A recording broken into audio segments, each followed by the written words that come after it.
جعفر حسین کے قریب آ کہ جب مولا کے قریب گئے، میں نے کہا مولا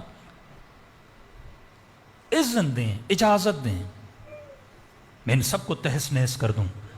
مولا فرماتے میں اجازت نہیں دے سکتا۔ کہ مولا کیوں؟ کہ خلاف عدل ہے جعفر، تو ان کو دیکھ رہا ہے، وہ تجھے نہیں دیکھ رہے۔ کہ مولا انسانی بھیس میں آ کے کروں گا۔ کہ نہیں، اب حسین کا اس دنیا سے جی بھر چکا ہے، واپس چلا جاتا ہے۔ گھر آتا ہے تو آہو بکا، ماں پوچھتی ہے رو کیوں رہے ہو؟ کہتے کربلا میں میرے مولا حسین کے ساتھ یہ حالات دیکھ کر آیا ہوں۔ اس وقت اس کی ماں جلال میں آتی ہے، کہتی ہے آگ کر دوں گی اگر حسین کی مدد نہیں کرو گے۔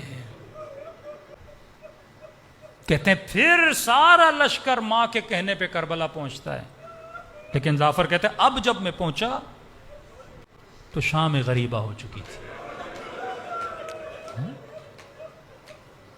اگر حسین چاہتے، خدا گواہ ہے، کیا طاقت ولایت سے اس لشکر کو ایک بددعا دینے کی ضرورت تھی نا، لیکن وہ بقاء ذات کے لیے آئے نہیں۔